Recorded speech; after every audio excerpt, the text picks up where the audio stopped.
Yep. We're back for that second game. Thank God that we're not seeing the Justice versus the Vegas Eternal. Otherwise, we might spicy Ben Best tweets. You know what I'm saying? But okay, in this matchup here, Moxie, obviously, that's broke it down perfectly. Thank you, Rich and Kenobi. For the upcoming matchup between these two teams, should be competitive. I think between the Washington Justice and the Los Angeles Gladiators, I think everybody's expecting this matchup to be hyper competitive. I mean, I'm just looking forward to getting to see this Tracer first off, because I'm honestly surprised that Kenobi didn't touch on this. He, like me, really has a soft spot for Alpha E because of all of our backgrounds on Chinese contenders. Getting to see him just pop off for Billy Gaming and then picked up for the Spark, and then now getting to move over to Washington Justice. This is a Tracer player that you have to watch out for because he doesn't just play the Tracer. He's so flexible with things like the Genji and the Echo in his back pocket, but he's going up against Kevster, who is currently one of the leading Tracers in the entire league, who also can play more than anything that isn't just the Tracer. So I think it's going to be a lot of versatility, a lot of flexibility coming through from these compositions. Well, and that's why this weekend has been so amazing to watch. A lot of these teams that are really even close match-wise or close team-wise have been like not playing against each other the entire stage, but now towards the very last bit, when all is on the line, all the seeding's on the line, we finally get that matchup, like you said, between Alpha E and Kevster. Well, starting off on Antarctic, we're not going to see the Reinhardt. Bemba's not in the mix at the moment for the Justice. Instead, it's going to be the Ram coming through. Mirrors across the entire board. So again, it really is going to come down to the better positioning and the better Hanzo as a result. Yeah, both Hanzos kind of posturing up. You see Flora towards that coastal side, looking for the other Hanzo, which is Kai, back of the map towards the more inside angle. Uses storm arrows to check that spot. Either no kills yet for either Hanzo. And in fact, it's Mir with the pressure from that front line, able to find Dante. He's already gone down. Also, ice block used from Kevster, forcing him to fall. And it's interesting that we mentioned, the Tracer v Tracer matchup, but in the Mei versus Mei, it really is more utility and less star-based. Yeah, it really is about whether or not you can counteract that Mei wall, as well as using things like the block to be able to soak in damage and also stall out that point. And that's going to be something that's available for Justice right now that they've been able to win that first fight. Alpha E, if things go south for Justice in this next engagement, will be able to stall for a good percentage of the point that Gladiators are just not going to be able to exit him from. But Lastro, because so much poke came through from Gladiators, has been able to keep pace with Terror reasonably well for the AMP.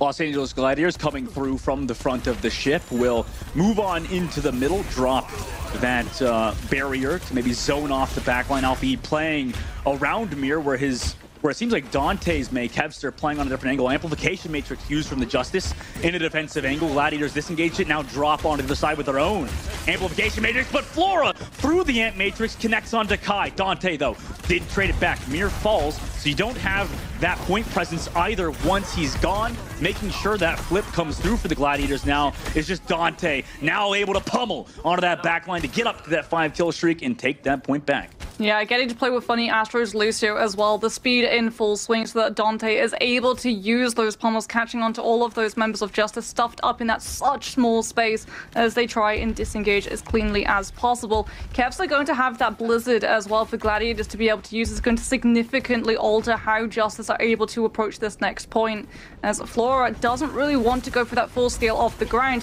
He's going to be such an easy target for Kai if he does. Kevster waiting with that Blizzard towards the point, trying not to get poked down from those outside angles that the Washington Justice are utilizing. Teru jumps on top of the wall. Kevster now commits the Blizzard into that back line as Mir trying to go aggressive with the Annihilation, able to get the beat drop as well. Outside of the Blizzard, Alpha Yi, nice kill onto Kevster before he can get the beat drop. Kai, though, does trade it back. Mir falls yet again. Dante goes incredibly low, and eventually Alpha Yi takes him out of the fight. So now both of the tank players are removed. No Ramatras here. Los Angeles Gladiators trying to find some value, but Flora on the Hanzo is able to find Lastro and Kai while Alpha Yi cleans up onto Funny Astro. Yeah, Yeah, really good beat coming through from FD God to allow Mirror to hold on to that Annihilation for as long as possible. And then when both of those tanks are removed, it's Flora who finds that headshot to be able to uneven the numbers between themselves and Gladiators. This point has been on an absolute pendulum swing between these two teams, something that we don't typically tend to see, because if you're in control of the point, you're in control of those choke engagements. You can allow that Hanzo to lengthen the distance and hit those headshots before the fight begins, but both of these teams doing such a good job of clean rotations, not losing a player too early. Exactly. Those clean rotations now up forward. Gladiators rotate towards the point and another Ant Matrix, and pretty much the same angle used before, but a counter one came through, and Mir trades Kai out, but FD God goes down. So now it's Ramatra on Ramatra, and Mir unfortunately didn't have peel from anybody. Astro came back for that Ramatra player, and now the Justice stuck without a tank player, trying to just stagger the point up to 99, in which they do so, which is a benefit for them long term. For the Gladiators, no, flip it after the overtime takedown.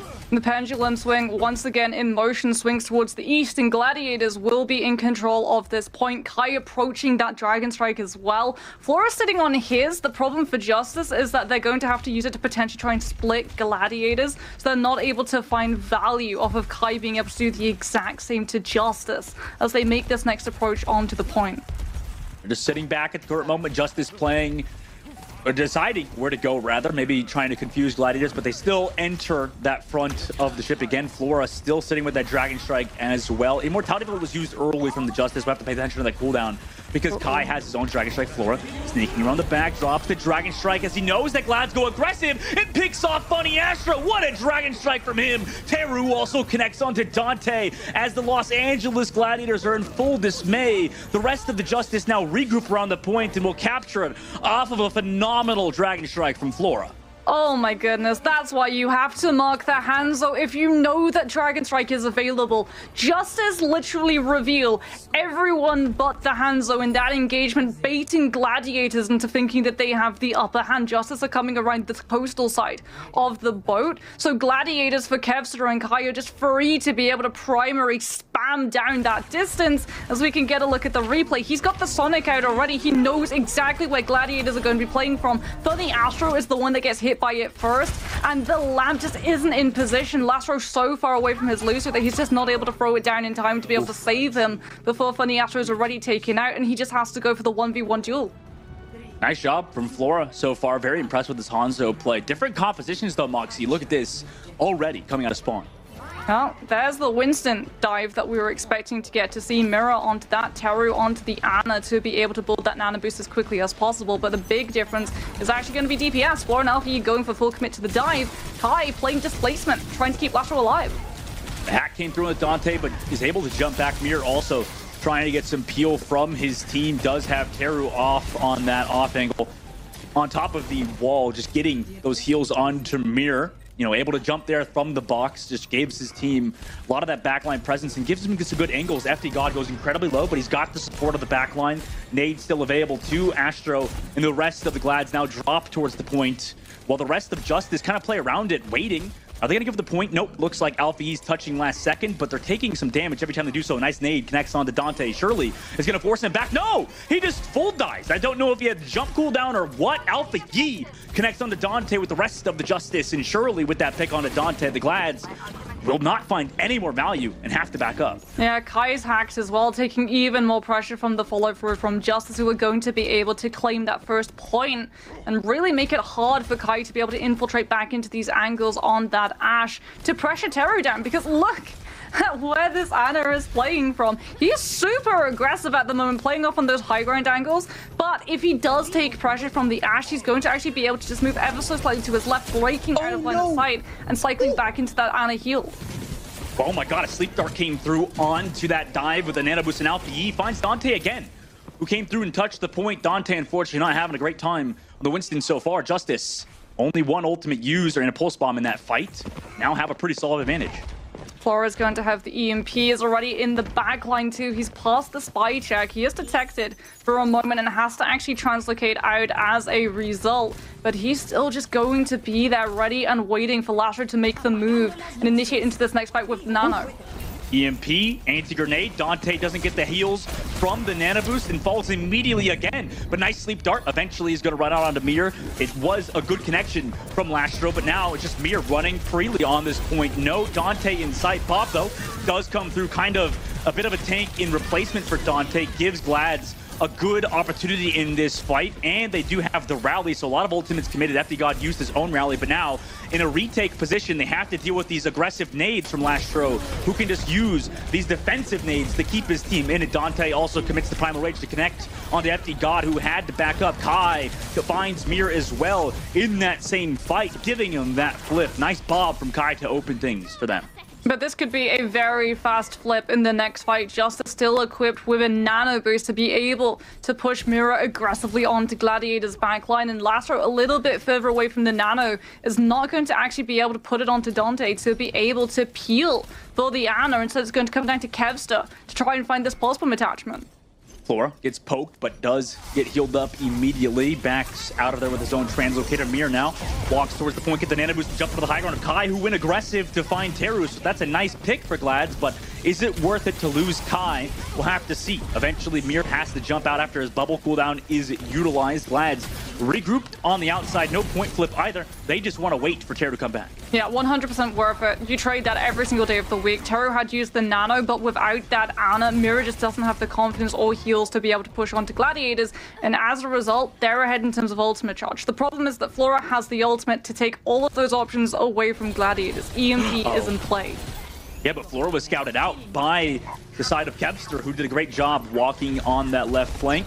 Pokes him out early. Flora now looking to potentially EMP Dante. Doesn't really want to go for it just yet because his Translocator almost got found out. Oh my god, Translocates to avoid the damage of Kevster. And now Kevster backs out of there knowing that Sombra is in that angle, use the pulse bomb, but doesn't want to give up the position. He still wants the opportunity to take that left flank, so he jumps on top of the wall to now come all the way back through. Lastro still sitting with Enna, who's now 80% on the board.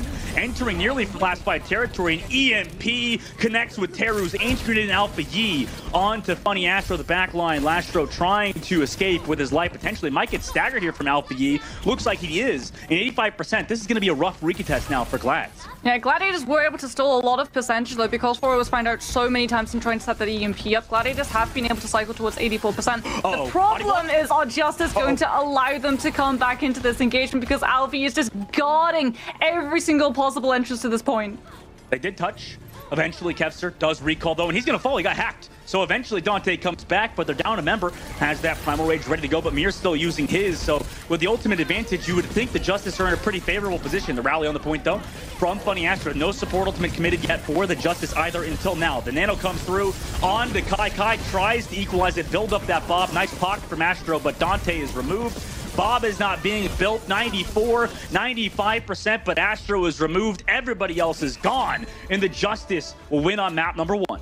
Justice as well, getting that hack to connect onto Kai, who was so close to that Bob ultimate to be able to throw onto the point and keep it contested for Gladiators to maybe be able to turn it around. Justice just looking incredibly comfortable on this dive composition that they are so renowned for. We said to ourselves, are we going to see the same Justice at the start of the season, or is it going to be the Justice that really struggled against New York Excelsior in the last week? This is the Justice we're used to. This is the Justice we love.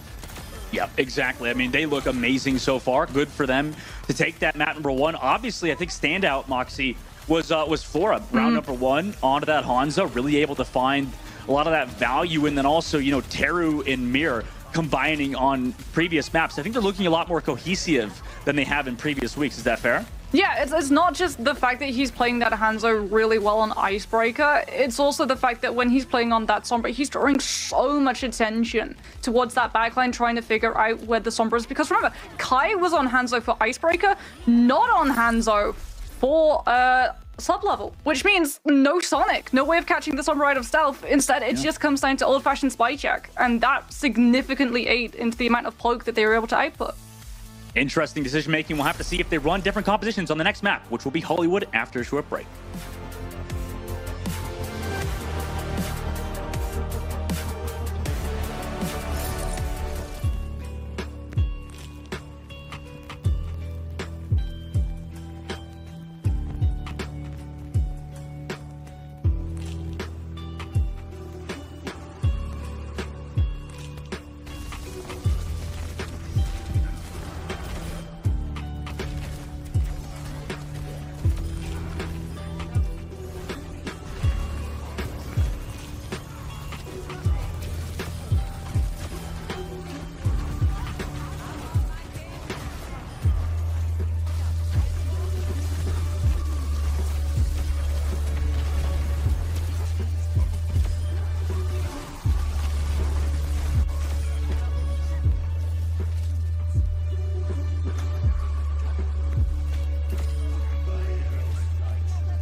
Fly and I'm flashy. It's the reason why the people always ask me, where you get that? Where you cop those? I've been fresh to death since a snot nose kid on the block with the illest sneakers. The girls all flock like they missile seekers. The party don't stop, got different features, exclusives, different colors, you can't get them either. I came here to stunt, that's what I go for. I don't buy a pair, I buy the whole store. A price tag's just a number to me, so I never miss a shot that I want and I see. Swish.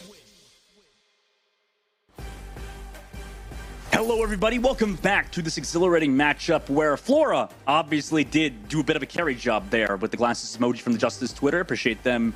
And the social media game today has kind of just been on fire. Obviously, if you're just via Twitter on any of the social media accounts, we got London Spitfire making some memes. Justice continually, riding that line. And for Justice as a team, they're also performing incredibly well versus the Gladiators, which obviously, if you pay attention to the desk and also chat predictions, everybody thought this would be a close game. But at the end of the day, people still predicted Gladiators. Justice looking to stop that, already taking map 1. Yeah, Hollywood going to be coming up next, and we do have a substitution. Babel is going to be coming into play for Gladiators, and I'm really excited for this map in particular because Gladiators, they'd shown Kai previously on sub-level towards that Ashe over the Hanzo. Ashe and Hanzo, it feels like are at a constant tug of war to see which team prefers which DPS, especially when defending this point A of the map. It can be so hard for attacking teams to be able to make it through the poke that an Ashe and Hanzo are able to output. Yeah, and it's interesting you bring it up because, previously on Antarctic Peninsula, it seemed like Kai had a hard time with the Ashe finding a lot of value, right? Only built one Bob in that entire round, I believe. Maybe, like you said, it will work out a little bit better here. But Justice also, you have to shout out them for potentially playing around it, right? Yeah, so again, there's a reason that you play the Ashe, having that coach gun, as well as a lack of Kiriko on the other side, not being able to cleanse those dynamites. So you're always finding value. Even if the dynamite doesn't find a connection, it's still not allowing the attacking team space for some of these really hard, aggressive plays that they have to make if they actually want to be able to see the point itself. As we're about to see a set play of the Anonade come through. I love seeing these as an anime because I'm like, okay, write that down, get the exact angle. Curiosa has to be pointing at this tower exactly, and it hits no one. every time it doesn't hit anything. And the cooldown with it makes it a bit tougher pill to swallow, but at the end of the day, like, it doesn't really matter. I never practice those, to be honest with you. That's why I'm out of the Overwatch League now, Moxies, because like I always just toss it up and like, oh, maybe it hits, maybe it doesn't, who knows, we'll see. At the end of the day, a lot of the maps do require a lot of preparation and practice from these pro players, and Babel obviously showing his prowess on the Inna Flora. Meanwhile, on the Hanzo, previously last map did a good job. Let's see if it can replicate that performance. Sonic unfortunately only hits in front of him towards that hydration station on top of this little area, but not finding any of these players that are setting up the flank on him. It's just Kevster now going for that dive with Dante. Kai also dealing with the dive on the front line. It's that change back and forth that both of these dives are actually not getting a lot of value because the peels from both teams are doing a good job, but now Mir comes back through the counter dive. But Kai, well aware of this, playing with his Brigitte, just playing at the back of the map, but this affords some space for the Justice, but an anti-grenade onto Flora almost finds him, but he gets healed up. Mir, though, so much damage, it don't want to see that, though Dante does fall on the other side, so eventually both Winstons are taken out of it. However, already a minute, Moxie, is off the clock. Yeah, so much space, however, not really created for Gladiators with this Ashe because Flora is running the Hanzo. And Ashe has good value in terms of shutting down AoE with the Dynamite, doesn't have the one-shot potential that's available for Flora, so Kai is having to play alongside Lastro on the break shield, otherwise he's just going to get one-tapped. Nice sleep on to Mir, but immediately countered by a pulse bomb from Alpha Yi. Eventually, FD God does fall on that front line. Dante also connects on to Mir, even though a pulse bomb from Alpha Yi was nice. The rest of Glads just commit onto the back line of Justice and end up successful. This next push is where we're going to see the full commitment of the dive. However, Terry's been able to build up that Nano Boost Mirror so close to the Primal as well that Winston can just go super aggressively to take away that high ground that Gladiators have been putting Kai and Lastro removed from the fight, but still getting to chip poke damage into these members of Justice before they're actually able to see the point itself. A bit harder for Flora to get these opening picks too. Glad's really knowing the angles he wants to shoot at and maybe spam. Kevster also on the side flanks, doing a good job shutting down Alpha Yi at every chance he can. Gets a lot of those Brigitte health packs too. Dante gets poked down, forced to use the Primal Rage. Also gets the Nano. So they layer ultimates. We'll see if they get a kill here. No, it's Alpha Yi who gets the kill. Lastro committing the rally out of the backline. Teru eventually falls. So does FD God before he can build the rally. So it might have been scary. Flora does get Dante, but now Kevster is here with the follow-up in a 1 versus 2 now against Alpha Yi and Mir, but the bubble is here, can get back with the health packs too. And Justice, this is looking really scary for them there. Teru down, he used his ultimate, and Glad's now hold only a minute left for the Justice. Yeah, not a single tick either picked up for Justice, and Kai and Kevster both sitting on ultimates that can make it a lot harder for Justice to be able to work with Kevster, waiting to see whether or not Justice are going to take that same flank angle to avoid Kai's damage and come around the back of the point. They go through main though. Kevster now comes to the back, tries the pulse bomb. Flora does not hit or has to recall. Flora commits the Hanzo Dragon Strike, knowing that is available. The rally as well from FD God to peel off the back line. It's not enough to stop Kai though, who just counter dives the rest of the Justice. Mir is also slept.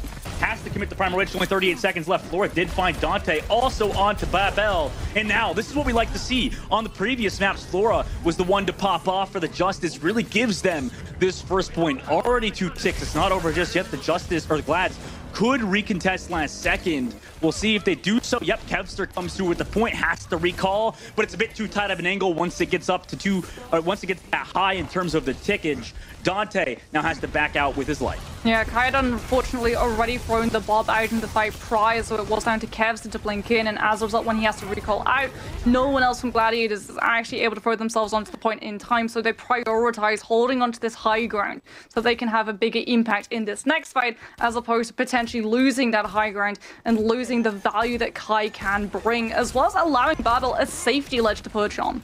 Yeah, and hang above this bridge is a nice angle to play as a flex support, and especially when you're not dealing with a Widow, but you're still dealing with Hanzo. So Flora on the opposite angle, obviously able to find those shots. That's why you see Lastro kind of bodyguarding him on the high ground. It's basically the best thing you can do as a Brigitte is just give that in a lot of support. But meanwhile, on the low ground, Kai is hanging out down there. A bit of an aggressive angle. Oh my god, almost gets the sleep on Bevel. Because he doesn't have sleep, Mir knows that cooldown is removed. Pulse bomb from Alpha to try to find something, but it just zones the rest of Glads. Good peel from them. Now they counter dive with Dante going aggressive. The Glads turn that defense now into offense. The sleep dart comes through, but it doesn't matter when Kevster got a 3K in that fight. Eventually, Mir surely will fall too. Give him all the final blows. You might as well give him a 5K, right?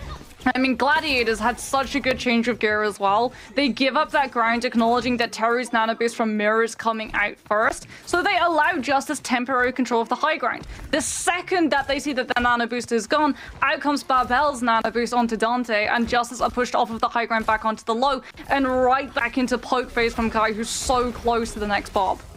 It's so clean. I mean, it's such an interesting off angle that Kai's playing on the low ground too, instead of starting high ground. Come back for the peel on Mir, nobody to support him. He was maybe attempting to use the Primal Rage in that fight, but got shut down by the rally stun play from Glads. That's one ult used. Now 54 seconds left, Moxie, for the Justice. Mirror does have the Primal left. He got so close to the rally alongside Flora's Dragon Strike, but Gladiator's still holding this high ground, and Justice don't have the nano to be able to oust them from the push. Yeah, they've got to deal with Dante on the high ground, but now goes for the dive aggressively, aggressive dive rather from Mir onto the bridge, but doesn't really find any value directly. Just kind of sitting above the perch, now dives onto Kai, who has that Bob ready to peel. Primal Rages as well to get out. Kai holding on to the Bob still the entire fight, and Dante now comes back as well out of his primal rage. Justice have built up a strong amount of ultimates. They built the rally, the Dragon Strike as well to commit those 2 ultimates. The peel for Dante, who went aggressive, maybe expecting the nano. Bob does get Mir though on the front line. Pulse Bomb does not connect onto the back line, but Bob's still getting so much damage onto the back line, allowing Lasher to go aggressive. Kevster is also here now with the nano from Bobel, can just smash Teru's face open, and it's just Flora on that card. Overtime, unless he does some crazy clutch, I think it's over for them. Alfie drops the pulse bomb. It does connect onto Kai. Mir's back in the fight, so it's not over just yet. Teru has to come back from spawn with that nano to give Justice any semblance of hope. Overtime almost goes away. Alfie does touch that payload, but goes to the health back. But Kevster one clips him after the recall, and FD God falls. Now the nano boost is here onto Mir, but look at this. He's just zoned towards that cart. The peel is there, but it's Flora to get Kevster towards his own spawn. Mir does not have his ultimate. He's against the rallying Brigitte to the IMAX. Eventually will fall, and the Glands hold Justice in Streets phase. Gladiators did such a good job of just positioning on B. You talked about the fact that Kai wasn't really playing off of the high ground that a lot of the time we see the DPS, either the Hanzo or the Ashe, play from, and it's all down to Gladiators forcing Justice into making a decision. Do you dive the Ashe on the low ground? An easier target for sure in terms of geography, but in terms of utility, you're feeding yourself into full dynamite tick as well as the coach gun, which can immediately limit the impact of the Winston jump. Or do you go for the Ana, opening yourself up to being poked down from the Ashe, left alone on the low? And Justice, unfortunately, just never were able to tell which target was the best to opt for, and Gladiators continue to hold on to the high ground above them time and time again. It's just such a unique and unorthodox playstyle from the Glads, and on their offense, obviously, it's going to be a bit different for them. They want to be the ones to pull off that aggression. As we take a look at a replay from Kevster with a pulse bomb onto Flora in that back line as well. Oh my god, it's connected with the Brigitte actually, and also got the kill on the Flora. Now Teru also got taken out, but Justice in that Streets phase couldn't do much, like you said, Moxie, against that setup. Well, if you went for the low as well, you had to deal with Kevster, who had an absolute stunner of a game. You get to see it in the replay. I think my favorite thing to watch for Trace is not the pulse bomb, but it's just the cleanliness of that pulse bomb blink into melee follow-up, so you really can just get the most amount of damage possible. As Kevster's going to be looking for a first kill, if possible, on the Widowmaker before swapping towards the Genji. Gladiators want to rip the band-aid off, trying to push onto A as quickly as possible by collapsing onto Justice and removing any chance of holding the high ground. Is Mir on that right side on the Ramatra, playing more towards the light room, kind of just poking away at the lads as they walk in. Difference of playstyle allows Flora to find Kai too. Tried to go up to the top of that high ground, but he's picked off by his counterpart on the Hanzo. Nice work from Flora. Glad's gonna wait for Kai now.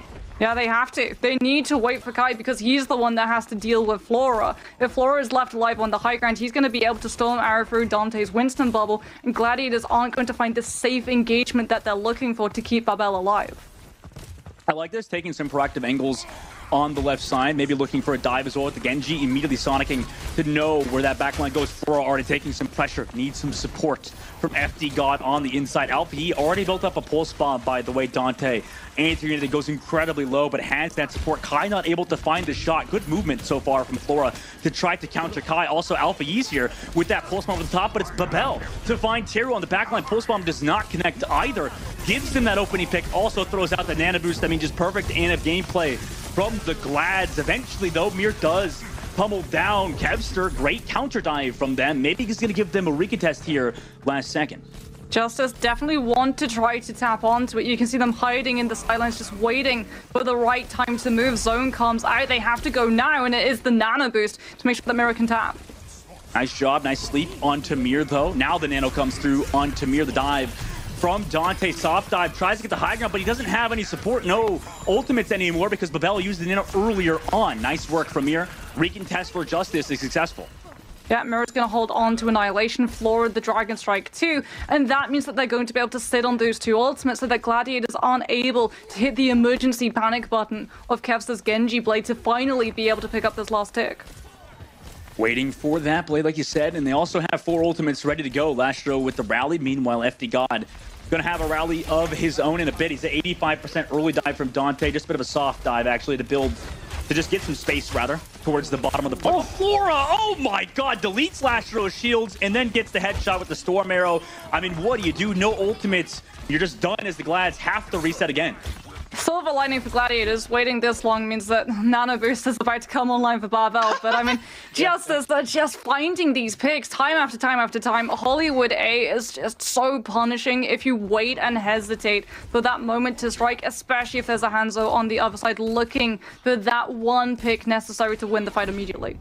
Pulse bomb from Alpha Yi. Oh my god, almost connects onto the back line. But like you mentioned, Mox, a bit too telegraphed of a dive. Dante has to go in. You know the Genji's surely going to follow. Dragon Strike and Rally are here to peel. Astra has to rally to commit towards the point. Primal Rage from Dante on the inside. Doesn't even get a lot of value to the Dragon Strike comes to him, but with FD God, with the Rally stays healthy. He's trying to get the Brigitte, but he just can't. Eventually, finally does, but has committed all of his cooldowns just to find him on the off angle. In the meantime, Kai really does a good job enabling Glads to finally capture this point too, getting a kill, but it's Mirror again. Found a pummel kill earlier, now finds Kai 2 as well as Alpha Yi connecting onto 1. Dante's gonna have to back up knowing his team is so low. 25 seconds left, just his whole. Glads have one shot at this. Barbell just needs to press Q, and Kevsa can look for this blade, but Flora is going to be distancing himself and waiting for that one tap to finish Gladiators off before they can attack. Astro goes low, Nano Boost Blade, here it comes, on to the Brigitte. That's one. How much more value do we find on it? He comes back for the Ramontra, who's using that Annihilation, which actually counters Kevster. Kevster is scared, but has to back up. The Sleep Dart comes through. Lastro did fall, and now he's also got the Nano of Teru and still has Annihilation pummeling onto that back line. Dante falls, Kai does as well, and it's a first point hold for the Justice over Glads, which stopped Justice in the Streets phase. Like I said, we're in for a very interesting series indeed. Justice are able to take Hollywood, not just able to take the map, but able to pull off a full hold. Mirror, Alfie, Flora, Teru, FD God, all of them had absolute clutch moments where even though they're down players, they're able to turn a fight around, and a lot of it just comes down to utility management and positioning. The fact that Flora really pushed Gladiators into those lengthy rotations, allowing Alfie to just continue to apply pressure, blinking from that high ground to push onto the backs of Gladiators, just ate into such a large time bank that very quickly dwindled out of play. You're right. I mean, it's a lot of that positioning, a lot of utility used, and really good gameplay so far from the Justice. Obviously, you know, for the Glads, you would think, okay, we win with that Tracer duel, right? You have Kevster versus Alfie, you'll take that. Like, I'm sure Alfie's a fantastic Tracer, but on the defensive side, Glads had Kevster doing a lot of work. Meanwhile, on the opposite side, when you change up the composition to put Kevster on Genji, and then have Kai be your carry with the Hanzo, it doesn't really work out because Flora proved on Antarctic Peninsula that he is that guy. He's able to shut down Kai and really pop off, especially when he's needed most. Well, Flora as well, just being on the Hanzo, immediately puts into question that Winston and Genji synergy. The Genji isn't there to find that immediate one tap. He's there to play off of the targets brought low by the Winston, but we never really got to see Gladiators initiate a full dive where Kevsa gets to play off of those targets brought low by the Winston who goes in first, and a lot of it again comes down to Flora with the Hanzo zoning the entire team away. 100%. Now Justice look like in a great spot. Obviously at the map point, we'll have to see what happens if Glads can make their first sweep on the next map, which is Shambali Monastery.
cannot come through, but now Shion's funny Astro. That is the delay tactics widely dealt In a 4v5, oh, not quite so much anymore. Kevster dishing out the damage. But this is giving me vibes of Florida against the Atlanta Rain. What? That is dirty. A rough return here, just kind of getting bullied. That was a good shot.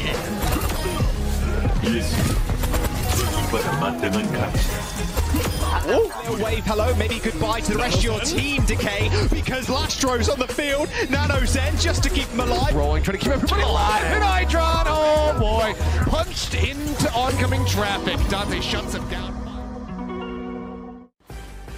Welcome back, everybody. The Justice are up 2-0, and obviously after a Gladiators hype video, it's good to see, good to hear, you know, a little bit of the previous names in Overwatch again in their hype video. But obviously Justice, Moxie are up 2-0 over the Gladiators and are looking incredibly strong doing so. And I mean, this was not the game score. I'm sure a lot of people expected. The desk predicted that it would be Gladiators. They thought it would be close, granted, yes, for 3-2. Chat had other ideas. It was 20% holding on for a Justice win. Everybody else backing the Gladiators. But when they've looked incredibly strong defensively, when they've had to attack, it's been an entirely different matter. And on Shambali, well, defensively favored, the map definitely is. If you struggle on your attack, however, it's going to be really hard to see this payload move any form of distance. So good news for Gladiators. Unfortunately, they're going to be defending first, so they'll be happy about that. Yep. And probably no TP play in this one. I think there was some disputes happening in the chat over that. The vent. But Moxie, on the defensive side, obviously, like you said, they're good at defending the Gladiators at times. Why do you think that maybe when they have to play aggressive, everything kind of is falling apart for them so far? Again, like a lot of it, when you look at their Hollywood B, was on positioning and making the other team really have to make bad decisions to be able to fully commit to a fight. And Gladiators excel at being able to do that. And with Lastro and Funny Astro both in the mix of a Lucio and a Baptiste, that's exactly what they're going to look for. And you know what? Another matter entirely is the fact that Kai just gets to hold these angles, wait for his moment to strike, and find those headshots that Gladiators use to be able to just chunk their opponents down. Yeah, maybe you just need a bit of a warm-up game. Maybe a bit of a setup shot. You know, it's like in basketball, you just need some layups. That's kind of like Kai needs to find these early shots, get those headshots to maybe get going for the Justice on the defensive side. Justice eventually, or Glad's on the defensive side as Justice walk out of the spawn. Flora, never mind, shuts down Kai immediately as Kai was starting to get warmed up. Flora's like, I've already been here, buddy. You should have been on this train years ago, because Flora's hitting those shots. Dante goes incredibly low and again kills Funny Astro, then Storm arrows the rest of his squad. That's a 3K for Flora. Oh my goodness, this hands are, like you said, looking on absolute fire at the moment, and it really is going to be up to Kai to keep Flora in check. Otherwise, Gladiators are going to have to use a lot of this utility incredibly early on, and that means that Mirror gets to go so much more aggressively than Dante if Immortality Field is already used from Lastro. Oh, Kai, there we go. He's hitting the pick onto FD God on that right side angle. These Hanzo's starting to kind of just prove why this character is so good at meta. A lot of teams like to run Sojourn on this map, but Hanzo definitely has his place. Alpha Yi was a bit of a secret angle on the left side. Immortality Field on him because he used all those cooldowns to get there and now had to back out of there. Justice have the ultimate advantage, but are against the Dragon Strike in a Blizzard. And the defensive side, over the top angle, Teru drops that amplification matrix, but a May ultimate Blizzard from Kevster is there as Mir is deep into the backline with Annihilation, finds Kai. What a play from the tank player, though goes incredibly low, but gets traded out, trades his life just to dive deep onto the Gladiators backline, and it ends up worth it because they win this fight and surely will get the checkpoint. Yeah, Mirror makes that sacrifice, putting himself into line of fire, dueling Kai, so that Kai, so low in health, doesn't actually have the confidence of connecting a Dragon Strike through Teru's ultimate, and as a result, Justice get full use of it. Maywell now coming through to make sure the Gladiators aren't able to recontest, given that Lastro does have an amplification matrix, and Justice do not want to have to give up this ground, now that Gladiators are automatically gifted high ground. And now we get to see where Glads decides to fight. At the first corner, looks like is the area they want to fight. Terror goes to the window. Oh my god, we see a lot of Baptistes do that. Almost get caught. Actually, did get caught out by the Maywall, but Immortality Field is a bit of a, some people will say broken ability. He just gets to live with full HP. Now, a Blizzard comes into the back line of Lastro, who has Immortality Field, throws it down. Dragon Strike also here just to find him because the beat drop was layered. But unfortunately, Lastro eventually will fall. Mir did pummel him down. They did lose Flora, though, in this fight. So Kai, understanding that, drops the Dragon Strike and still is free reign to do whatever he wants. They still have the Ant Matrix as well as Dante's ultimate as well, but you still got Mir in the side of you just kind of being in a nuisance. As you try to go into the front lane, you drop Annihilation, you get Teru, but you trade out Funny Astro on the defensive side, and Mir doesn't fall, does get zoned off, and eventually gets Kevster. Dante is gonna surely fall here, right? He gets low, has to die on this cart, just doesn't have any teammates though, and eventually will fall. What a weird fight for the Glads. It was incredibly scrappy. I think Gladiators thought that they had a little bit more control of the situation because Dragon Strike from Kai actually separates Mirror away from the squishies of his team. That's when Dante with Funny Astro alongside him decide to throw in that speed amp as well as the Annihilation, looking to try and find the kills before Mirror is able to peel. Knowing that Gladiators losing those players earlier are going to be able to rotate and regroup faster, but now it's just eaten into their ultimates that they have available in this next match. Ooh, Kai again. Flora removed. I think he's gotten 3 opening picks so far. Kevster also on to Teru.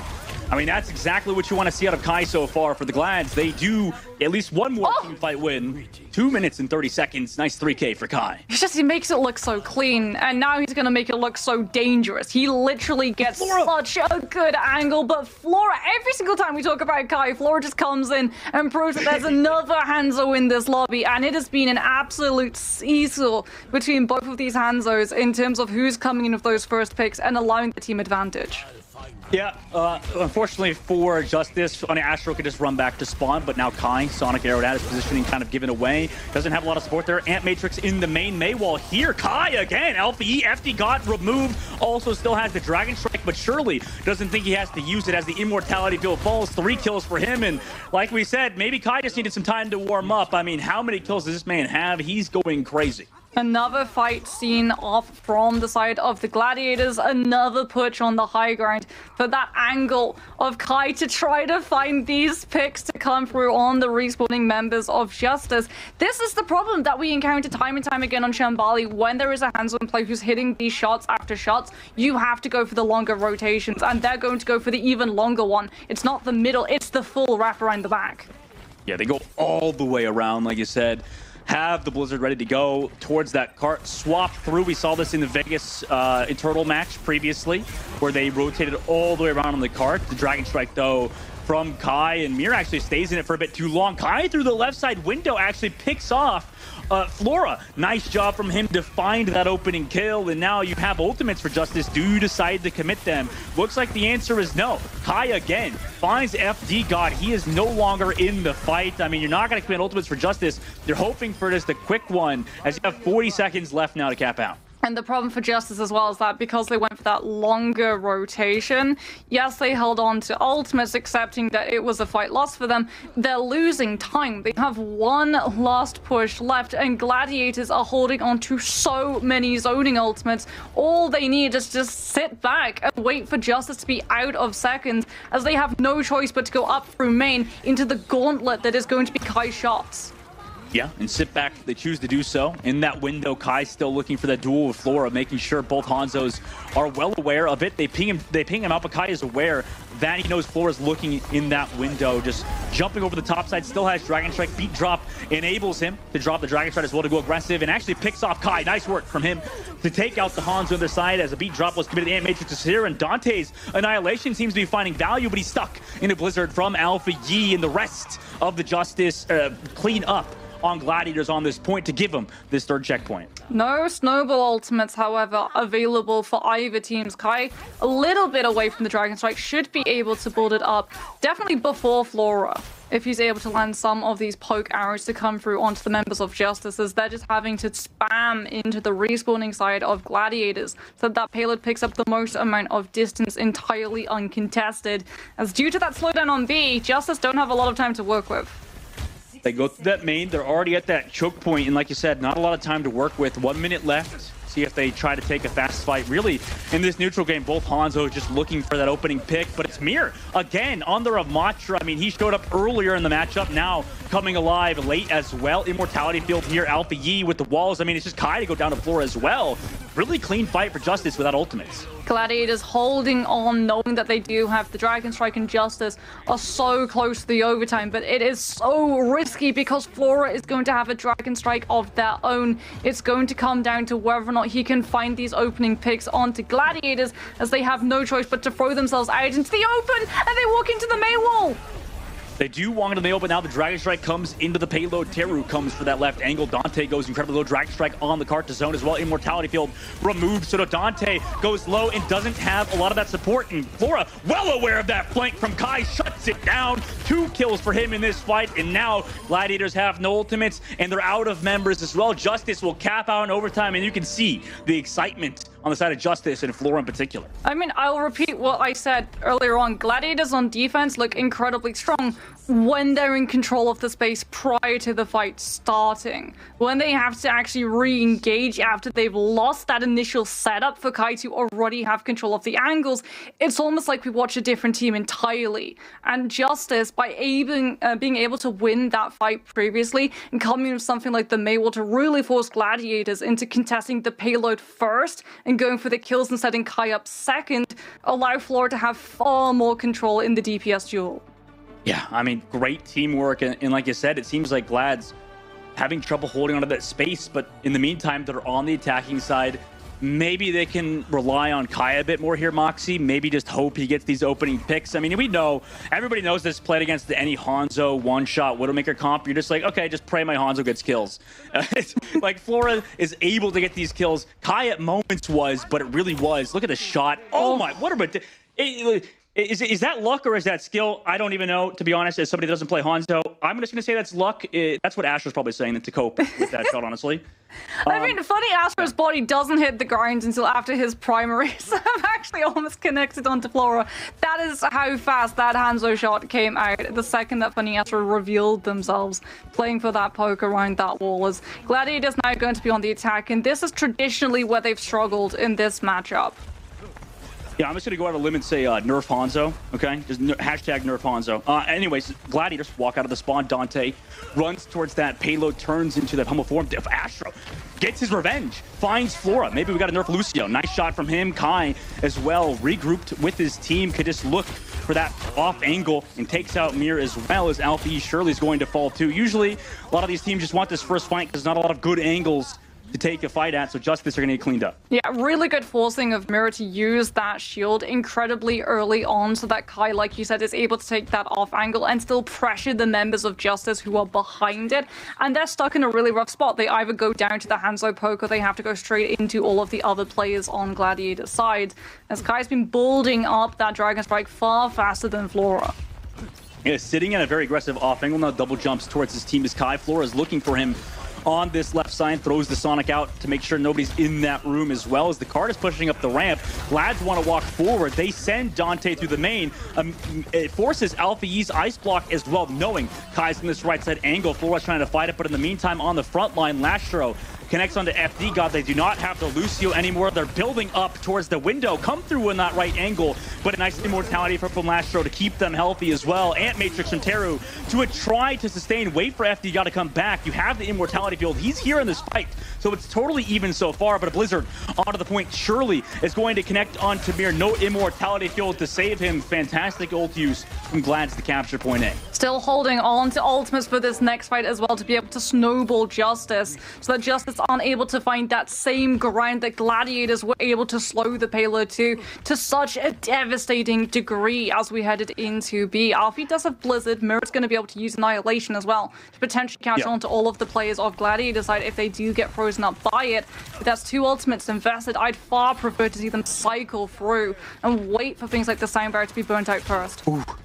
Yeah, the more space you can put between yourself and that payload to fall back on, the more kind of like lottery chances you get on the Hanzo. Kai again, FD God removed. Now Dragon strikes that back line to zone off Teru and Flora, using that immortality field to try to sustain there against Dante with his annihilation. But the counter ult usage is so good from Justice, the Dragon Strike counter, and also the annihilation from Mir, with the body block to just sustain in this front line, can now run onto Kai. The rest of Glad's fall. It looked like it was going well for them until Mir and the Justice come back.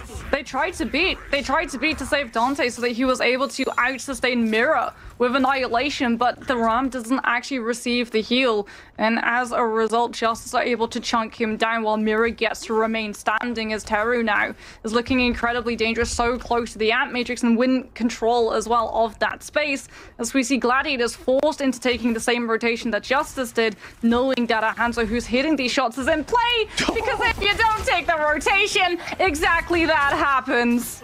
What a shot from Flora, Kempster down. And if the rotation is, like that, easy to call out, easy to notice, of course, Flora's going to hit those shots over the top. Kai's been doing the same thing over and over again. Flora's caught onto that. He keeps trying to wall climb up, look for these cheeky shots, but if you keep repeating the same angle, of course Flora will notice. Glads will now try to walk in. Kempster building towards the Blizzard, but it's Flora again. Kai, why do you keep taking these jump spots? Flora's aware you're going to do it. He's built up the Dragon Strike Ice Block committed from Kempster, and Flora hits the flick shot onto him. The rest of Glads will now surely be cleaned up by the Justice, who are looking clean. Okay, one jump shot trying to scale up that wall and provide an angle of surprise where you already know that you're expected, I can deal with. But twice, Kai has been just feeding too much into these sonic pressures coming through from Flora. He knows that he has to win the duel, otherwise his team can't step forward, but he's just playing too confidently, as again, Flora finds him. Monster, are you calling Kai a feeder right now? Is that what you're saying? Flora's built up the Dragon Strike. It's only 5 versus 4, so it doesn't need to use yet. Justice will now sandwich Gladiators, who are stuck in this cave side, but Justice don't want to go yet because they know Kevster has the Mei ultimate, so they're totally fine playing around this payload. It affords Kai some space to get back, but while the fight's going on, Flora is sitting with these one shots from across the map. Every time he launches an arrow, you're worried your head will be removed. He's maybe aware that Kai would be on this flank, but now notices he's not in the main. His team pings him out for him. Flora now sits back. Maywall to slow him down for now, but he's sitting back with a Dragon Strike ultimate still in the bank of both teams. Amplification Matrix used for Lastro. Justice are aware of that backup to give Flora the opportunity to find a pick as the Glads walk in, but no pick just yet for them. The Ant Matrix eventually will run out. Astro needs to build up this beat for this fight. FD God knows they have a beat advantage. Immortality field used in this fight as well as that Blizzard from Kevzer to zone off Alpha Yi, who does not have a Blizzard of his own. No kills just yet. Mir now comes in with the annihilation onto the backline. It's free because there's no support ultimates. Kevzer takes out Flora, which would result in something if Mir wasn't going on a rampage on your front line. Now a minute left for the Gladiators after all of your ults were just used. Yeah, everyone sort of snuck in and replaced all of the keys on their keyboards with Qs. And unfortunately for Gladiators, this actually works out in the favor of Justice. Even though both teams committed so much, Justice again have control of the high ground, and again Flora gets the chance of finding that first pick onto Gladiators, and they don't have the time to build any other ultimates. They have to go in with neutral abilities alone. Kai, again, goes for that jump angle. This time he has wall in front of him, so doesn't have to worry about Flora taking his head off in this fight. Both of the Hanzos kind of playing like spiders, just running along those walls, looking for the one-shots. Blizzard committed from Alpha E as they try to get onto Dante, but Dante's found FD God. That's a crucial kill. He goes incredibly low, but the immortality field is not there to save him. Kevster also falls, so does Dante. As long as you have Kai, you might have a chance. 6 seconds left. They can't wait for their team. They gotta go for this fight here and now. Kai's gotta do something, but it's so hard to do anything when Alpha Yi's just taking out Funny Astro. The rest of your team drops to that payload, and guys, it was not close. It was not close. A 3-0 for the Justice over Glads. What a statement win for them. I told you, Gladiators look incredibly strong when they're defending, when they already have that grind to be able to just win that poke phase off of the pressure and rotations that they force these teams into making some really uncomfortable rotations around the map. But Justice able to have stellar standout moments both on the attack and on the defense. Flora able to play the Hanzo to an absolute standout degree no matter what side he's playing on, is the true difference maker for Justice in this matchup. Yeah, I mean, it was ridiculous. I think that Flora so far has proven to be one of the best Hanzos so far. Obviously, I think recently Hanzo's become more prevalent in the meta, Moxie, but what do you think of the Justice chances moving forward, coming into the last chance qualifiers? Meanwhile, Glad's a little bit dicey now leading forward. So for Justice, this is brilliant for them. We were talking a bit before the broadcast about sort of the gatekeeping teams at the moment. I know Titans is one of them, trying to field into the top, but not quite making it into the ranks of the likes of the Reign and the Outlaws, as well as trying to push into teams like the Mayhem. This was Justice's moment to prove that they could sit with the big leagues, that they would be able to challenge these upper teams. And they do exactly that. They're able to walk away with such a dominant win over Gladiators despite being the underdog. And you can see the happiness on this team's faces as they're just absolutely overwhelmed. Flora being embraced by everyone, as everyone on the Justice understands how much of the victory is credited to the player on your screen right now. What a likable team, Moxie, right? They have Get Amazed, obviously, in their lineup, and then also Flora and the rest of them just have a lot of, there's a lot of good storylines with this team. It's so nice to see Justice do good, well, but for the Gladiators, obviously, I mean, you got to maybe think of some things leading forward because you have to deal with Hanzo's at the skill level of Flora, right? Yeah, I think for Gladiators, there are a couple of moments that they can definitely look at in terms of VOD reviews. Kai challenging Flora despite Sonic's being open. Like, I get why you're going for the angle of surprise, but when you do it consistently again and again, it stops being a surprise and starts being so predictable that Flora's literally just waiting with that crosshair hanging over where he knows the hands is going to be popping up. Well deserved from Flora so far, and obviously since Alpha E's been taking the narrative and taking the headlines from a lot of people, obviously this guy truly had put on a show today versus Kai. One of the best hit scan Hanzo players that we have in the entire league, and over Gladiators too. So I'm curious how things move forward into that last chance qualifiers, and also for those 2 games that we have later. We'll see you guys after a short break. We'll come back with the desk.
루시오. 바스켓 아이고 근데. 3, 2, 1. 야, 루시오 돼. 빨빨빨빨빨. 한줄 라이스 한줄 라이스. 앉아. 봐.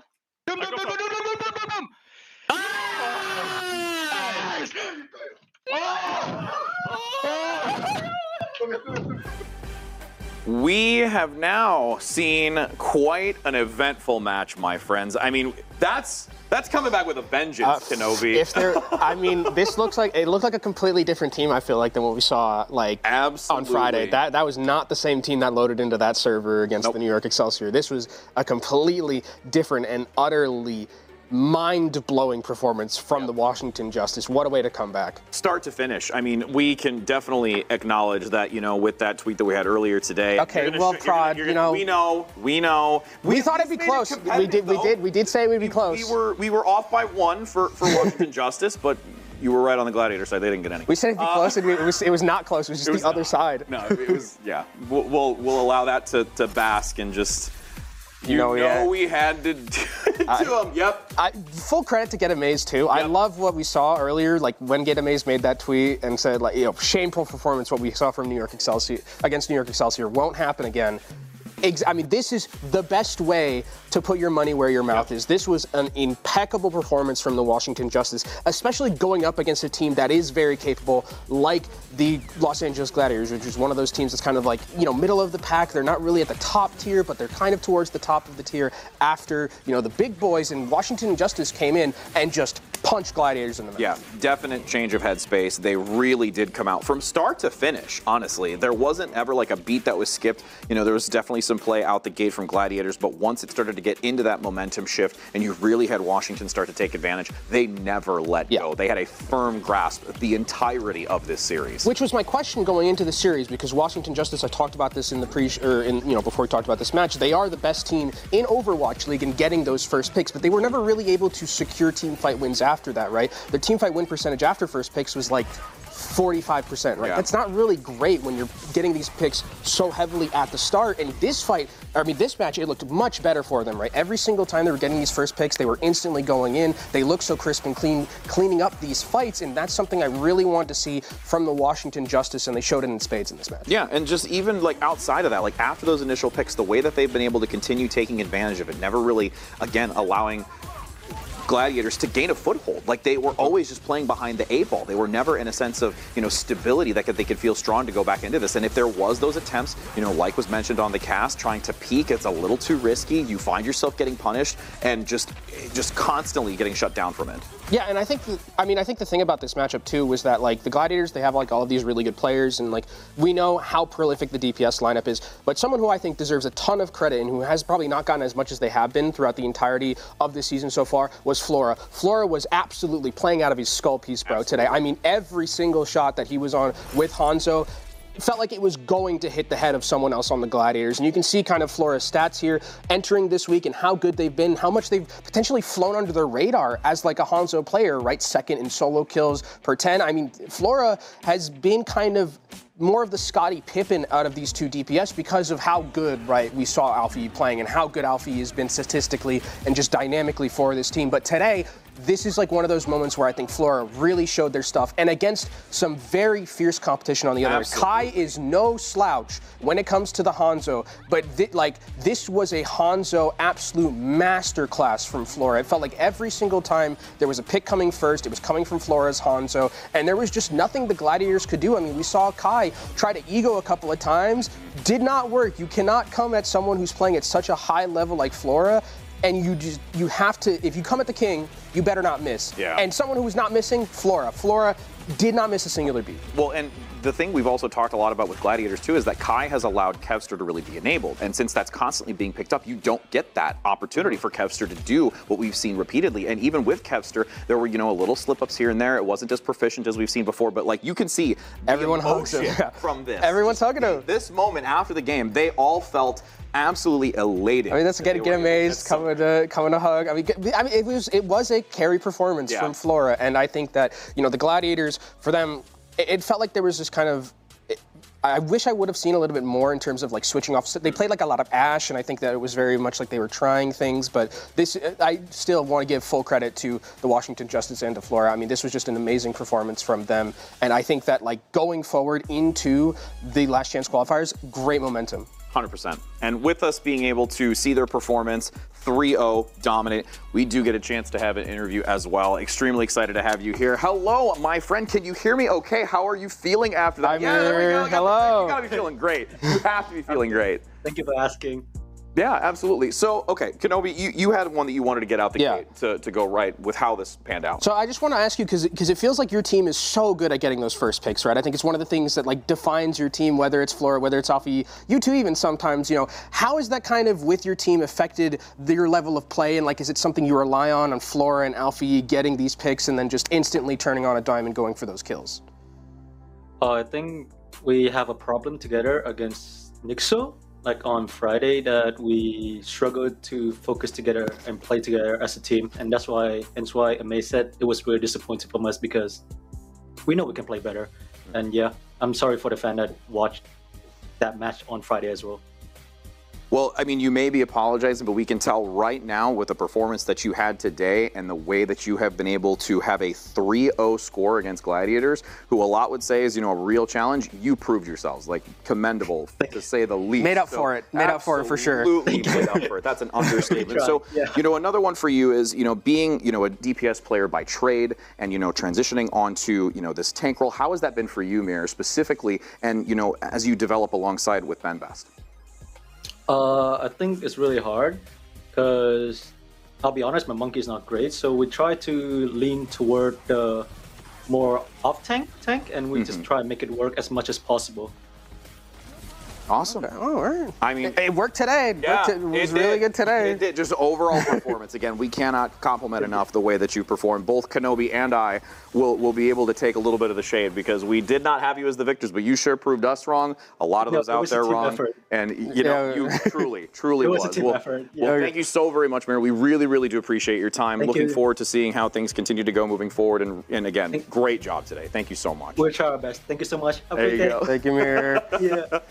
What a nice interview that was. I love it when we get interviews such a like wholesome that. interview. Yep. I really like that one. That was great for me. And again, the other part, it's not only just the wholesomeness, it's like you can just feel like the passion, the energy, like the character behind They're that. feeling so good after that one too. Absolutely. As well. And the apologies, like, you know what, hey, you're coming back in strong, nothing else matters right now. So extremely excited, you know, for that. And you know, as we do see the conclusion for this one, we still have, again, so much. We're at the halfway point. Yeah. Today, Kenobi. We've gotten a couple of matches. We can now take a look at our 3 third Overwatch. one. Yeah, 3 Overwatch. Weirdly, I did not expect that second one to be 3-0. The first one I also didn't expect to be 3-0 actually. So like this is uncharted territory, I think, for what my predictions were going into the day. It seems left side heavy, but with this next one, it might be a shifted weight a little bit as we get to take a look at the Shox roster here. Again, we've talked about this time and time again, and they do have a challenge going up against Boston, and what we've seen Boston really develop as. Yeah, Boston, I think, has been really good in terms of, like, the issue with them has always been, like, I think that they have this tendency to kind of, like, play hero ball a little bit, which makes sense when you look at the roster that they have, right? All of them, you can argue, are, like, at potentially the top of their roles in terms of any of the heroes that they have, but I think that, like, one of the things that we also have to talk about with both these teams is I want to call this, like, the control bowl. Because I think both these teams, not really the greatest at control, unfortunately, this season. We know about the Shock, but Boston's kind of getting into that territory as well. They're not looking too crispy and clean on that. No, and I mean, again, we've got a lot of stats on our end that we get to look at and evaluate, and we can confirm that control is a roll of a dice at this point, as we even have a tweet in regards to that, so we can, you know, dive a little bit forward. The comedy behind this, someone has to win the control, right? Like, that's gotta happen. Yeah, There's no drawing in this. Loser has to post the meme. It's just how it goes here for both of these teams here on control. The win record's not really showing it. For the Shock, I feel like it's been a thing for them for a long time, but again, Boston's starting to rise to that a little bit, but someone who I think we should talk about, especially after what we saw previously from the Boston Uprising, is Izayaki back into the lineup. Izayaki, I think, is someone who it's interesting to me because I think when Izayaki was out from the collapsed lung, Twilight was playing, and Twilight was playing absolutely bonkers. I think you could argue was playing the best Ana anyone is playing besides maybe Shu at the current moment. And then Izayaki comes in, takes the spot, and Izayaki is also playing some of the best flex support we've seen after a collapsed line. Like, this is, I think that this Boston Uprising team the support line, the trio that they have, I don't think you can really look across the league besides maybe Houston and find or I think Atlanta too, and find a better support line. Like, this is an incredibly gifted support line, and against what the Shock has, which is a very shaky support line, and I'm being generous by that. This is going to be, I think, a matchup that Boston Uprising realistically should just grab by the scruff of the neck, 3-0 this, get into with some momentum towards that last chance qualifiers. And for Shock, like, I would like to see just like a map or something. Like just don't get 3-0. Please don't get 3-0. Let's not continue the streak that we've had today so far on our schedule, as you saw already. But I also just want to build even further for the Izayaki aspect of it. It's like you're coming back after recovering from such a significant health, and you're playing and performing at this level. And he benched Twilight, who's also there's a friend of mine, Volamel, he wrote an article about Twilight, called them like the many-faced god. And like, imagine coming back in from an injury like that and just benching that player, and then you're playing just as good as they are. I mean, it's absolutely insane what this Boston Uprising team has in their back pocket in terms of firepower. And we've had a lot of discussion right now in regards to what our anticipations are, especially with Izayaki getting back into this. But now we can look at our predictions that we had for this matchup, which is going to be, I think, again, another good one. We wanted to give a little bit of credit for our predictions going into, seeing that it is still Boston favored for us. We do feel strongly about that. Not going to take a map. It would be lovely to see them potentially take a map, but it's still... I would love it if the Shock took a map. I would love it if the Shock took a map. That would give me some hope in terms of them going forward. But yeah, this feels very much like a Boston's just going to roll over this team. And we get to see the chat polls too. Let's take a look. What are we looking at? 28%. Okay, that's better than the last time. Way better than Glad's I think Washington got 20% against their matchup in Glads, but this is not as. I mean, to be fair, Proper's still on this team. True. Right? And again, whenever Michael Jordan's got the ball, it's very hard to kind of, bet against that. So if there is a team that I think could just make a surprise and somehow just turn back the clock and have Proper have one of these moments, it's probably them. But boy, is it a lot to go up against it with this Boston Uprising team and how they've been playing so far. Absolutely. Turning back the clock and the dawn of time. And we're going to be singing hopefully a song of at least some kind of victory here from Shock, even if it is a map. But with that being said, as we're going to enter into this, we do have the opportunity of a little bit of a caster shakeup here. So we are going to change halfway through, as it's no longer our initial duo. We do have the Vicky Necra duo. Still contenders at heart. Still contenders at heart. Still contenders at heart. Always. You can't escape you. It will never be able to escape you. By the way, you guys got some moves out here. I know I tweeted out earlier. Kenobi, I see y'all. I see you guys. We gotta touch up on that later on. But I have to be on board with what you guys spreaded too, by the way. Unfortunately I'm not down for the 3 Overwatch, but I feel like that's the direction that we're going to be moving in for this next series. What about you, Necro? What are you thinking? I think I've got to go alongside you in the desk. I feel like just looking at the strength of Boston Uprising as a team and just how the San Francisco Shock have looked in the more recent weeks, I think Boston Uprising have this one. But I'm also with Kenobi. I'd love to see Shock take a map, and chat looks like they are behind the Shock as well. 28%, that's a lot versus the Boston Uprising. Hey, maybe they'll shock the world out here. They'll definitely want to be able to put one on the board, but the Uprising look so good. They're sitting in 4th, I believe, in the current standings, and they've only lost against the Titans, which that was a good match to watch, and the Atlanta Reign, which obviously being the best team in the league right now, not an easy team to face off against. So Boston Uprising with this all-star lineup, and welcoming back Izayaki, by the way, who played out of his mind the other day. So I can't wait to see some more of this team, Necro. Me either. I mean, I just love this meta currently because you can really see these major pop-off moments coming in from the support lines. And I feel like that's something that we hadn't had a chance to see even as much last year, looking at our first season of Overwatch 2. So I feel like it's just been really fun to be able to see players like Vindame, like Izayaki, just coming back into their rosters and be able to show us some really fun moments there. Kiriko, Batiste, Zenyatta, it's great to see the flex supports shine. Yeah, and we get to see the starting lineups of the day here. We're going to be starting off looking at the San Francisco Shock with Junbin here. I know we talked about it yesterday, Necra. We've been seeing a lot of the back and forth between Max and Junbin. Let's see how long they keep Junbin in for this first game, if they're going to swap over to Max in the second game here. Something else to highlight. We had some funny moments with He sank, he got hit with the car on Oasis. There was a lot of things. I'm not going to call him out. I don't want him to catch strays out here, but you got to take what happened in that yesterday's match, bring it over to today with a fresh, clean mindset. We're going to get started on Nepal so he doesn't have to have any issues with Rialto or Oasis in this situation. Listen, if we go over to Sanctum, though, I have a little bit of a problem with the environment over there, and there's also a way that you can follow up the map, honestly, actually, on every single point. So, Vicky, let's not count that out of the equation, but for adhesive's sake, maybe hope that that doesn't happen. I mean, to talk about the Shock, though, in their match yesterday, that was a stomp by the Florida Mayhem. Unfortunately, just wasn't close, and it felt like San Francisco Shock were not able to find their tempo, momentum, going up against a team that is as aggressive as the Florida Mayhem. Maybe with the Boston Uprising, the pace gets slowed down a little bit, or Shock can bring out something that's a bit surprising. Maybe not going to be playing into those mirror matchups that I feel like they just don't have the upper hand on. Let's see if they made some of those adjustments. And you talk about bringing in something different. The Orisa, I mean, we got a little sneak peek of the Orisa earlier on here, and it looks like Junbin is going to be taking it out for this first control point.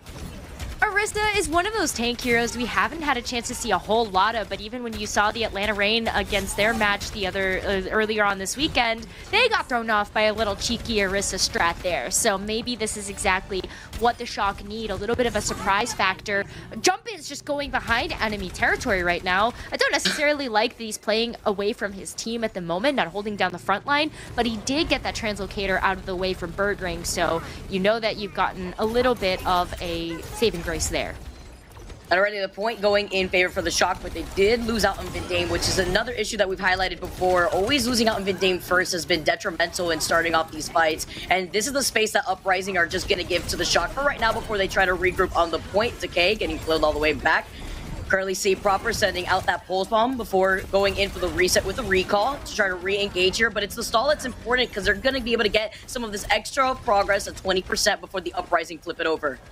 Uprising are going to flip it over. Lijigon already actually had the Valkyrie online. That's really impressive, just the amount of those damage assists that were coming through, as well as the healing. Decay and Birdring really been popping off. Iziaki's now able to cycle through with the nano boost to be able to give that over to Smurf, as Shock are still sticking to this Orisa.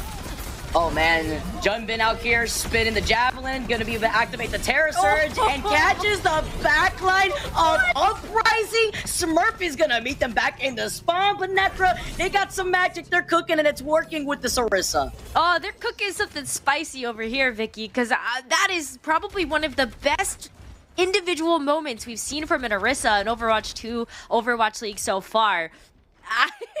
Terror Surge worked. You got a couple of other kills on top of that. Junbin really popping off there, and it looks like they're going to stick to the Orisa for now. It's all about the rotations, though, with this particular hero. You don't have that shield anymore, as this is Overwatch 2, and so Orisa is a little bit more vulnerable. You've got to make sure that you are looking at your self-sustainability and playing close enough to Vindame and an LOS that Vindame can keep you healed up.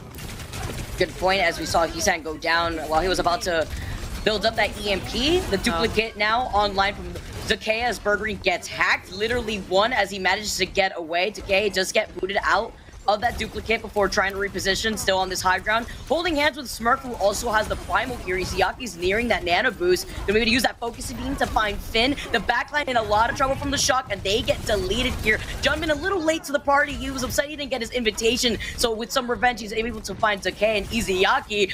Junbin is upset. He woke up ready out here for this first map and finding right now 2 picks here, as the rest of the San Francisco Shock are going to try to be able to regroup on this point because the Uprising are nearing that 40% mark.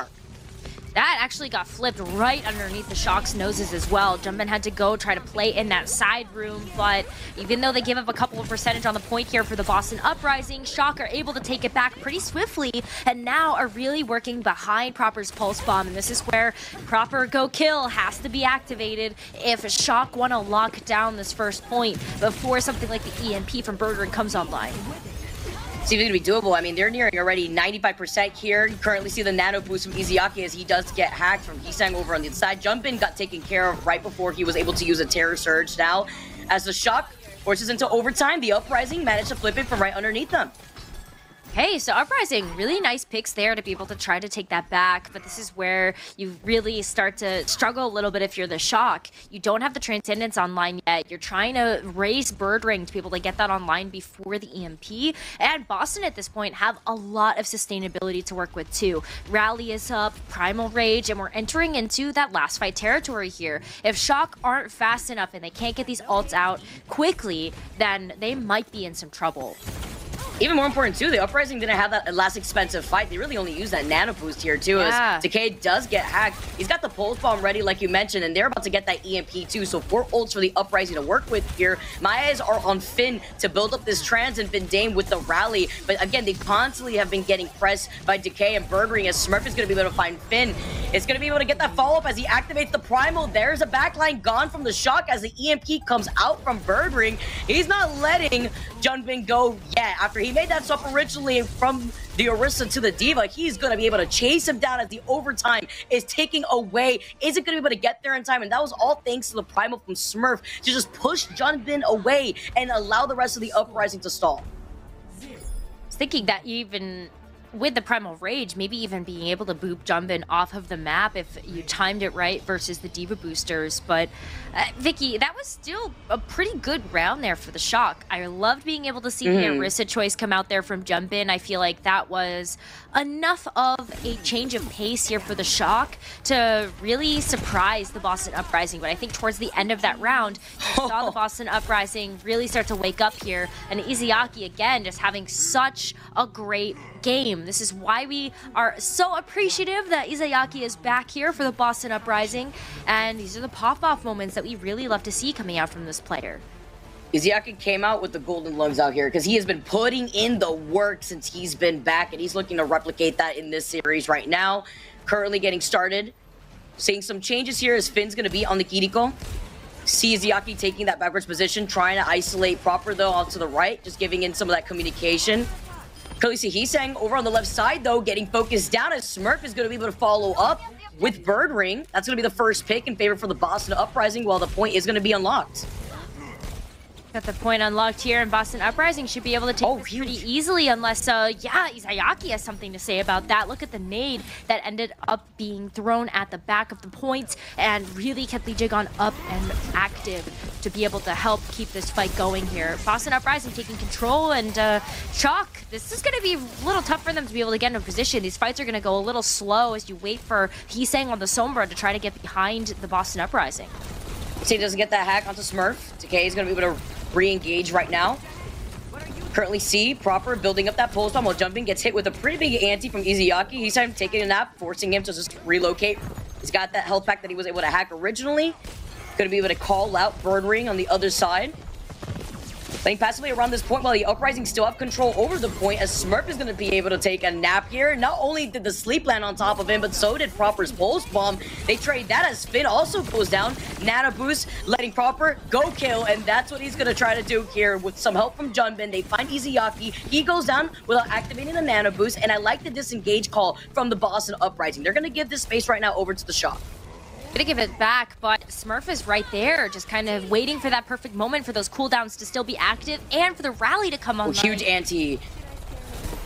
Big out here too, landing onto Smurf and Lee Jae-gon, but Smurf still surviving. He's about to get the Primal as Uprising have that point to 63%. The Shock managed to flip it just barely, but it was that re-engage from Smurf that allowed them to stall enough time to get some more progress next round. Absolutely. I mean, at this point, too, Boston Uprising are really okay with walking away with 63% and giving up a little bit more to the Shock. They know that the EMP is ready. Trades. Oh, EMP to EMP and the ante on top of that here, too, onto Decay and Lee Jae-gon. But where's the follow-up after Proper went down and Jumpin's going to meet him back? The rest of the Shock forced to back away. It was the pressure and the damage output from the Uprising that prevented them to really get much off of that Heesang's EMP. Heesang's EMP also just came out so late. Bird Ring was able to grab one right away with the EMP, take a player down, and Boston Uprising just able to capitalize on the rest of the pressure there. Decay also getting Finn. That's devastating. Shock are gonna have to wait again and hope they don't get picked off. Yeah, they don't have the rush here, too, and you're nearing that final fight territory in favor for the Uprising here, unless Shock managed to flip the point as Jumpin gets hit with an anti-proper, delivers that pulse bomb, doesn't get the pick that he was expecting as the nano boost from Izayaki is put onto Lee Jae-gon. The fight happening on this point, it's the Heesang versus Bird Ring fight here, as overtime, taking away forces Finn to use the rush over to the other side as Smurf has the primal. He's isolating the backline, and Vin Dame has something to say as he puts him to sleep. He's got the nano boost that he's going to unleash onto Junbin. They're trying to fight for their lives here, Necro. They were able to flip the point 25% now as Smurf pops the primal, manages to reposition himself right back to the point. He's staring at the rest of the Shock saying, you're going to have to try to contest eventually here. Proper does, but then he has to force out that relocate here as the rest of the Boston Uprising. Lee Jae-gon's got that rally. It's again more patience coming in from the Shock. Boston Uprising are disengaging and playing around the point in such a nice way because they're trying to force the Shock to spread themselves thin here. There's CC nearing 50% here. Yeah, oh my god, even jump on top of him. Find him, yeah, literally finding themselves in the pit. Izayaki and Bird Ring going down. That just leaves 3 up and alive for the Uprising. And this is a successful fight win for the Shock because they can try things up here with Proper getting that pulse bomb. It was just scrappy as well. Shock Uprising really trying to juggle around the point to make sure that the Shock can maintain their hold. They don't want to give anything over to the Boston Uprising because that would spell the end of this round and the map. But Shock had to use everything that they had at their arsenal. They're gonna have to hope that Heesang's EMP comes up in time to be able to stop the Boston Uprising in their tracks, and that it's gonna be able to get the follow-up too. Let's see how he's gonna try to utilize this. Super important. Lee Jae-gon also with the rally ready. And Finn's nearing another rush.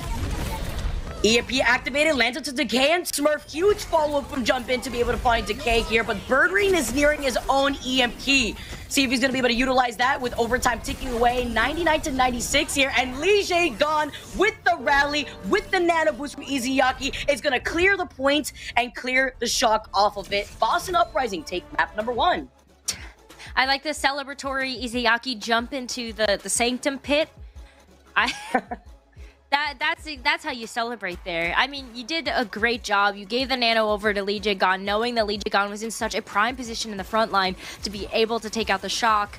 It was still very scrappy, though. The Shock were able to put Boston Uprising into these awkward positions to force out these more elongated fights where Shock were able to capitalize on the economy. But at the end of the day, the Orisa wasn't really enough to be able to get the job done on Village, and then you take a look at Sanctum as well. Just not enough left in the tank after you got that EMP out.